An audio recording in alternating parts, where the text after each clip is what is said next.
Hi, and welcome to another episode of ECCB Connects, a program produced by the Eastern Caribbean Central Bank to share with you who we are, what we do, and how we serve you. Every year for the past 10 years, the Eastern Caribbean Central Bank has hosted the Growth and Resilience Dialogue. This year, in recognition of GRD's 10th anniversary, the dialogue was held under the theme, The Big Push, Resilient Leadership in a Dynamic World. This year's dialogue focused on turning global uncertainty into opportunities, with a critical emphasis on how we as a region can leverage our greatest external resource, our diaspora. When we return, we will hear from Her Excellency Jacinth Henry-Martin, a seasoned diplomat and cultural advocate who presents on the role of cultural diaspora diplomacy in navigating geopolitical shifts. Are you connected? Have you liked the ECCB Connects Facebook page and subscribed to the YouTube channel? It's quick and easy. Next time you go check in for the latest scoop on Facebook, just search for ECCB Connects and hit like. While you're at it, check us out on YouTube. Search for ECCB Connects and hit subscribe. And just like that, you're connected. But don't keep it all to yourself. Invite your relatives, friends, associates, and even your Facebook stalkers to get connected too. Hey, you're not on Facebook?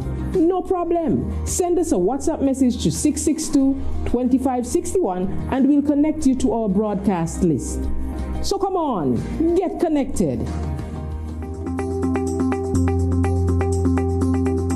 Statistics suggest that our diaspora population may actually equal or even exceed our domestic population in the OECS.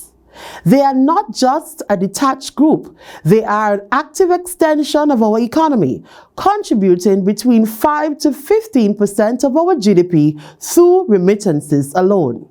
To help us navigate this shifting geopolitical landscape, we are honored to feature Her Excellency Jacinth Henry-Martin, a seasoned diplomat and cultural advocate, sharing her insights on how cultural and diaspora diplomacy can serve as a strategic asset for growth. Let's take a look at an excerpt of her presentation on why the diaspora is a soft power for our regional resilience.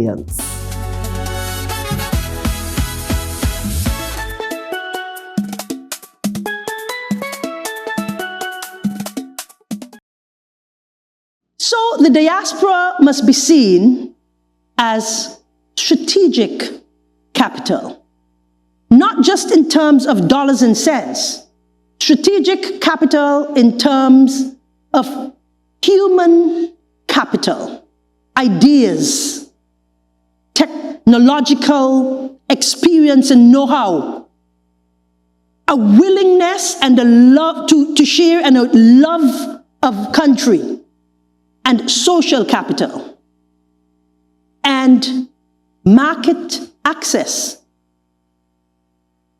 Our people who live beyond the OECS want to continue to experience the gastronomy of our islands, want to be reminded about the soul that is their culture, that resides in our people, want to experience the artistry of our people when they join them in their new homelands, and want to come home to visit family and for leisure and other activity. I say that whereas we cannot say where geopolitical shifts will happen and when they will happen, what we can say is that cultural diplomacy is power. Cultural diplomacy is power. There are geopolitical shifts that will happen from time to time over which we have no control. But what we do know for certain is that we have a population in the diaspora that is greater than the population domestically who long to remain in touch with the OECS. We need to build strong connections. The diplomacy I'm referring to is not sitting in an embassy behind a desk, as unfairly and unjustly many people think diplomacy is all about. The truth is that when it comes to engaging with the diaspora, diplomacy has to take on several forms, has to build many bridges, has to ensure that we are all working together.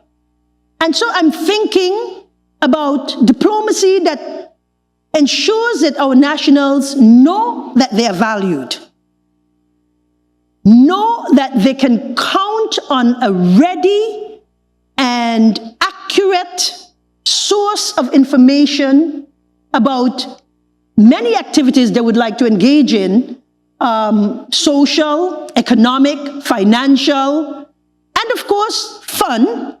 But that is the kind of diplomacy in which we really want our nationals to know, in the diaspora to know, that we are thinking about them. Diaspora and cultural diplomacy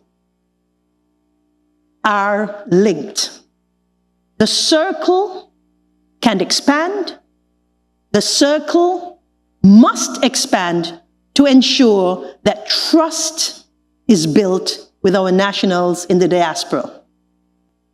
This simply refers to the diaspora as strategic assets, remittances, investment, growth, and resilience.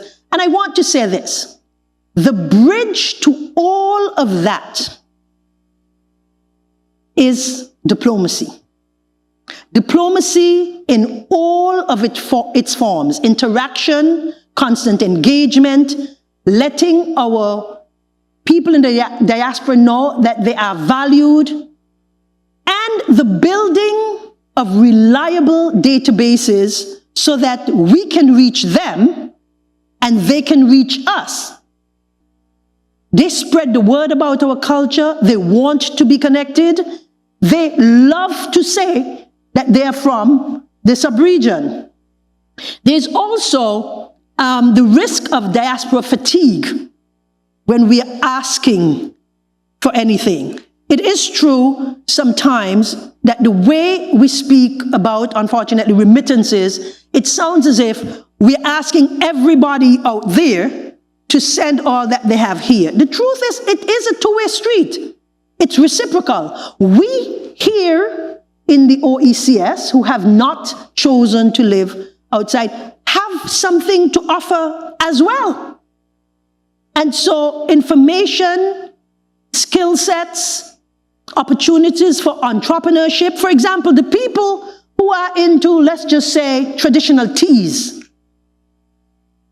I don't think if it's grown anywhere in the diaspora, it's as good as the one that we grow here. Something about our sunshine, something about our soil, something about what we have.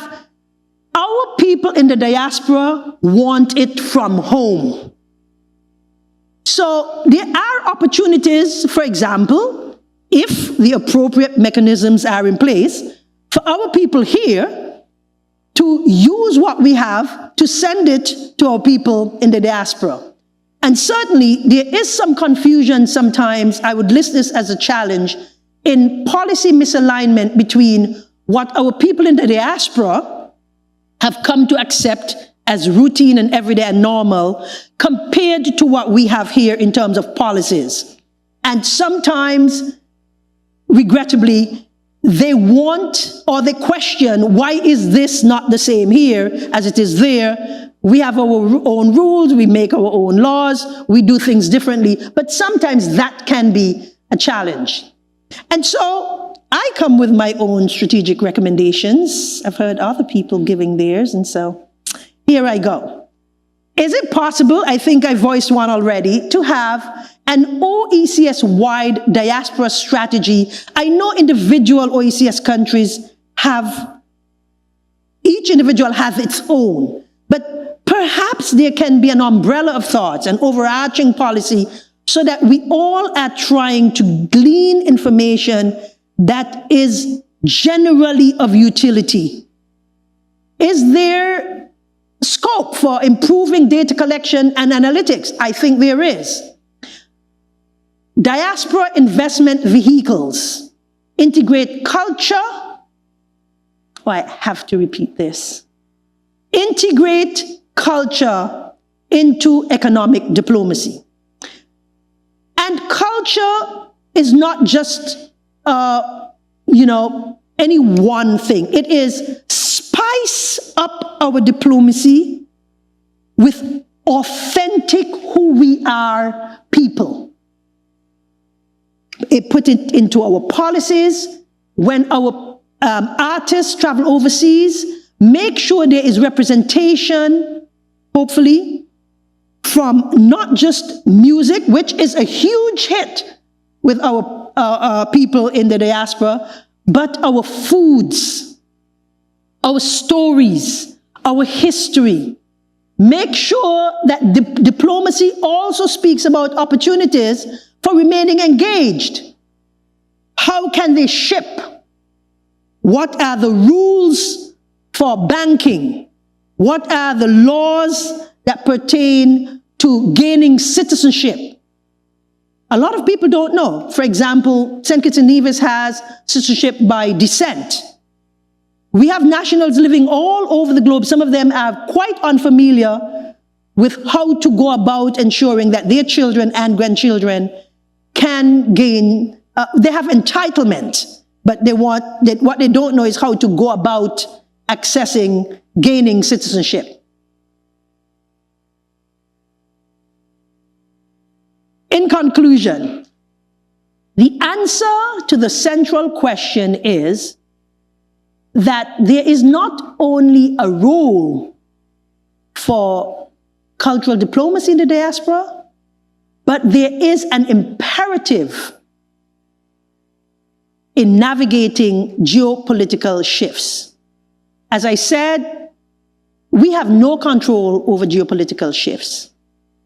But what we have, I won't say it's control, is the certainty that with the majority of our people living in the diaspora, that they continue to love, value, and cherish their connection to our islands in the OECS. For the OECS, diaspora is not external. It is integral to national and regional resilience. Governor, I would dare say that this is where the big push has to start. Our people are our greatest strategic advantage wherever they may be found in the world.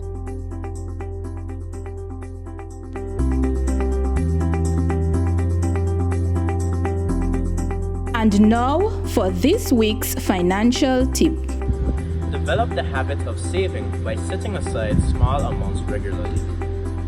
Any savings, no matter how small, adds up. $1 a day yields $365 a year. A powerful reminder from Ambassador Henry-Martin that our people abroad are more than just a source of remittances. They are strategic partners in our economic diplomacy. As we heard in the presentation, the path forward involves a big push towards a unified OECS-wide diaspora strategy, better data collection, and the creation of new investment vehicles that allow our brothers and sisters abroad to have a direct stake in our regional development. Thank you for watching, and be sure to join us again next week when we will be back with another episode of ECCB Connects as we continue to share with you who we are, what we do, and how we serve you. To learn more about the Big Push, visit www.eccb-centralbank.org/the-big push. For updates and more information, be sure to like and subscribe to ECCB Connects on all social media platforms.